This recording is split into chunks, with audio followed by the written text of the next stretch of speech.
صل وسلم على سيدي وحبيبي وطبيبي قلبي وجسدي وروحي.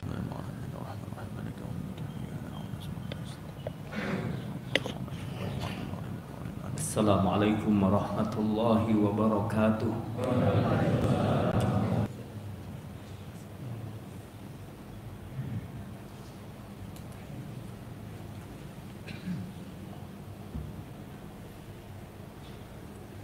Innal hamdalillah nahmaduhu wa nasta'inuhu wa nastaghfiruh wa na'udzu billahi min syururi anfusina wa min sayyiati a'malina. May yahdihillahu fala mudhillalah wa may yudlil fala hadiyalah. Asyhadu an la ilaha illallah wahdahu la syarikalah wa asyhadu anna Muhammadan abduhu wa rasuluhu la nabiyya ba'dah. Allahumma salli wa sallim wa barik ala sayyidina Muhammadin wa ala alihi wa sahbihi wa man tabi'ahu wa wala, amma ba'd. Faya ayyuhal hadirun usikum wa nafsi bitaqwallah faqad fazal muttaqun. Faqala a'udzu billahi minasyaitonir rajim. Ya ayyuhalladzina amanu taqullaha haqqa tuqatih wa la tamutunna illa wa antum muslimun. Wa qala aydan ya ayyuhalladzina amanu taqullaha wa qulu qawlan sadida yuslih lakum a'malakum wa yaghfir lakum dhunubakum wa may yuti'illaha wa rasulahu faqad faza fawzan 'azima. Hadirin sidang Jumat, salat Jumat yang dimuliakan oleh Allah Subhanahu wa taala. Khatib berwasiat khususnya kepada diri khatib dan kepada jamaah sekalian. Mari terus kita bangun, kita tingkatkan kualitas takwa kita kepada Allah dengan sebenarnya. Sungguh-sungguh melaksanakan apa yang Ia perintahkan dan menjauhi apa yang dilarang olehnya. Kemuliaan kita adalah karena ketakwaan kita, bukan karena tinggi jabatan, banyaknya ilmu, popularitas, atau jabatan yang kita sandang. Inna akramakum 'indallahi atqakum. Ketakwaan kita, kesungguhan dalam melaksanakan apa yang Allah perintahkan, itulah posisi kita di hadapan Allah Subhanahu wa ta'ala. Semoga langkah takwa senantiasa menyertai kita dimanapun, kapanpun, dan insya Allah dalam keadaan bagaimanapun. Hadirin yang dimuliakan oleh Allah Subhanahu wa ta'ala, sebagaimana telah kita ketahui, 14 abad yang silam Rasulullah Muhammad sallallahu alaihi wa alihi wasallam di Isra dan Mi'rajkan oleh Allah Subhanahu wa ta'ala. Diperlihatkan kepadanya tanda-tanda kekuasaan Allah Subhanahu wa ta'ala, diperjalankan pada malam hari minal masjidil harami ilal masjidil aqsa. Berikutnya Rasulullah sallallahu alaihi wasallam dimi'rajkan sampai ke Sidratul Muntaha, dimasukkan ke dalam surga, diperlihatkan bagaimana siksaan yang akan didapat oleh orang-orang yang tidak taat kepada Allah Subhanahu wa ta'ala, sebagaimana diperlihatkan kepadanya kebaikan yang diterima oleh orang-orang yang mengikuti perintah Allah Subhanahu wa ta'ala. Surga dengan segala kenikmatannya, kemudian juga kemudian neraka dengan siksaannya. Rasulullah Muhammad sallallahu alaihi wasallam kemudian mendapatkan perintah salat 5 waktu. Untuk umat beliau, kita semuanya diperintahkan melaksanakan salat 5 waktu sebagai rukun dari keislaman kita. Maka bisa dipastikan orang yang meninggalkan salat, apalagi merasa bahwa salat adalah bukan sebagai kewajiban, niscaya dia telah kufur kepada Allah Subhanahu wa ta'ala. Hadirin yang dimuliakan oleh Allah Subhanahu wa ta'ala, salat memiliki tempat tersendiri untuk kita. Salat memiliki keistimewaan yang hendaknya benar-benar kita perhatikan. Pertama, mari kita lihat bagaimana Rasulullah sallallahu alaihi wasallam mengingatkan kita berkaitan dengan salat. Awwalu ma yuhasabu bihil 'abdu yaumal qiyamah as-salat. Pertama kali akan dihisab oleh Allah pada hari kiamat nanti dari seorang hamba adalah tentang salatnya. Maka menunjukkan betapa pentingnya amal salat kita, betapa pentingnya semua kita melaksanakan perintah salat. Jangan sampai meninggalkannya, jangan sampai melalaikannya atau meremehkannya. Hadirin yang dimuliakan oleh Allah Subhanahu wa taala. Yang kedua, Rasulullah sallallahu alaihi wasallam lanjutkan sabdanya, "Idza saluhat saluha sa'iru amali wa idza fasadat fasada sa'iru amali."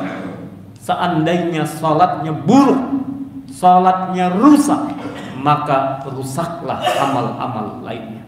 Dan jika salatnya baik, niscaya baiklah amal-amal lainnya. Hadirin yang dimuliakan oleh Allah, salat menentukan tentang bagaimana keadaan amal-amal kita, dan salat menentukan masa depan kita. Hadirin yang dimuliakan oleh Allah Subhanahu wa taala. Kemudian dalam ayat Al-Qur'an Allah ingatkan kepada kita semuanya, innas salata tanha 'anil fahsya'i wal munkar. Salat ini mencegah orang yang melaksanakannya dari perbuatan keji dan munkar. Hadirin yang dimuliakan oleh Allah, betapa tidak orang yang berwudu dengan baik dan benar, dia menjaga kesuciannya. Dalam Al-Quran surah Al-Ma'idah Allah mengingatkan kepada kita orang-orang beriman, idza qumtum ila sholati faghsilu wujuhakum wa aydiyakum ilal marafiq wamsahu bi ru'usikum wa arjulakum ilal ka'bain. Perintah berwudu.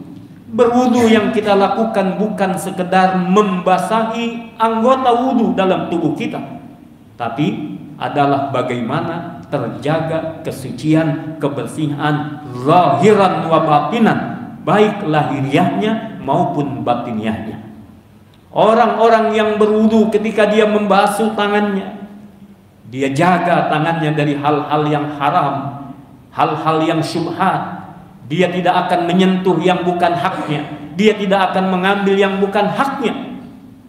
Hadirin yang dimuliakan oleh Allah Subhanahu wa ta'ala, kaki-kaki yang diwudukan, kaki-kaki yang disucikan adalah kaki-kaki yang terjaga, tidak melangkah ke tempat-tempat yang mengundang kemurkaan Allah. Sebaliknya, dia langkahkan kaki-kakinya berjalan dalam perjalanan yang diridhai oleh Allah Subhanahu wa ta'ala. Hadirin yang dimuliakan oleh Allah Subhanahu wa ta'ala, demikianlah wudu kita. Dengan wudu saja sudah mengajarkan kesucian lahir dan batin. Lalu salat. Salat adalah mengingat, menyebut Allah Subhanahu wa ta'ala. Salat sebagai zikir. Dalam Al-Quran surah Taha 14 Allah Subhanahu wa ta'ala firmankan, wa aqimis salata li dzikri. Salat mengingat aku. Maka idealnya orang-orang yang melaksanakan salat, dia terus bersama dengan Allah Subhanahu wa ta'ala, baik di dalam salatnya maupun di luar salatnya. Mulai dari takbiratul ihram menyebut Allah, Allahu Akbar, diakhiri dengan salam, Assalamualaikum warahmatullah, salam, rahmat, berkah Allah, ada doa padanya. Maka hadirin yang dimuliakan oleh Allah, bagaimana bisa orang yang mengingat Allah, orang yang bersama dengan Allah, dia melakukan perbuatan munkar? Bagaimana bisa orang yang bersama dengan Allah, dia melakukan fahsya? Hadirin yang dimuliakan oleh Allah Subhanahu wa ta'ala, berikutnya, salat ini mengajarkan kepada kita ketertiban waktu. Betapa berharganya waktu yang Allah berikan kepada kita. Salat adalah amalan yang berulang pada waktu yang sama. Zuhur, asar, maghrib, isya, subuh. Waktu yang telah ditentukan kitaban mauquta. Menunjukkan betapa tertibnya umat Islam, betapa umat Islam menghargai waktu demi waktu, tidak menyia-nyiakannya, tidak melalaikannya, dan sekaligus gambaran bahwa seorang muslim tidak ingin berpisah dari Rabbnya, dari yang telah memberikannya kehidupan. Hadirin yang dimuliakan oleh Allah Subhanahu wa ta'ala.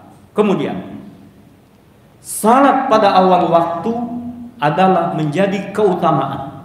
Ketika Rasulullah SAW ditanya, ayul a'mal ahabbu ilallah, ya Rasulullah, amalan mana yang paling dicintai oleh Allah? Maka beliau menjawab, as-salatu fi awwali waqtiha. Dalam hadis yang lain, as-salatu ala waqtiha, salat pada awal waktu, salat pada waktunya.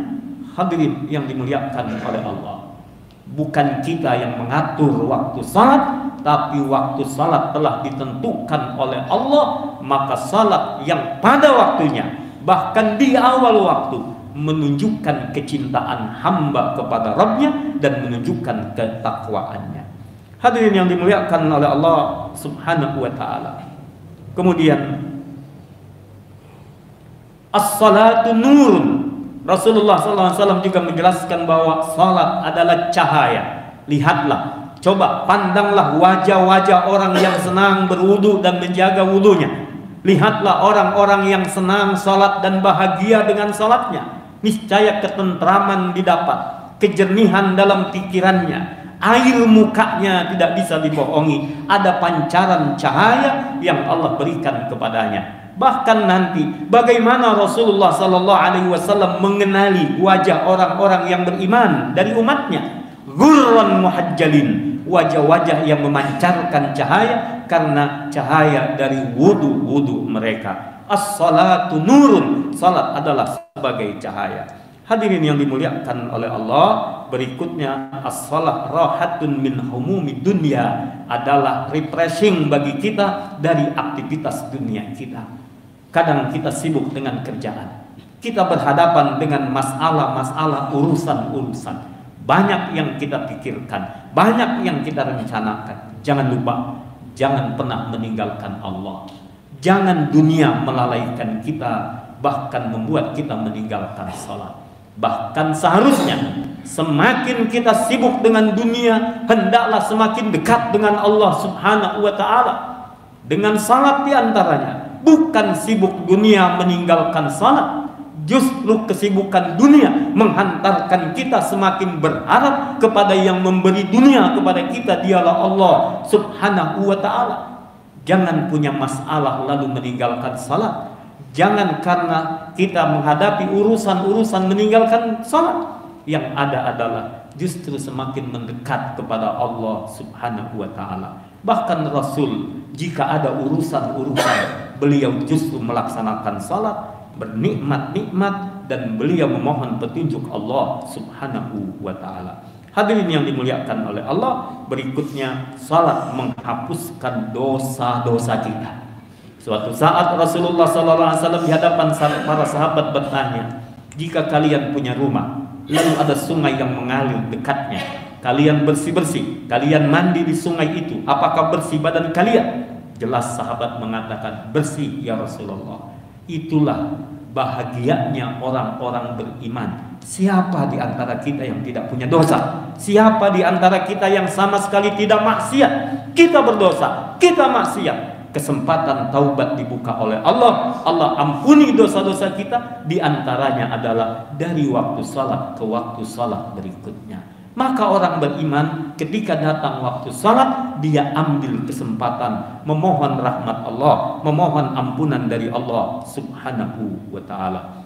Kemudian salat adalah munajatun bainal abdi wa rabbi. Salat adalah dialog antara seorang hamba dengan Tuhannya.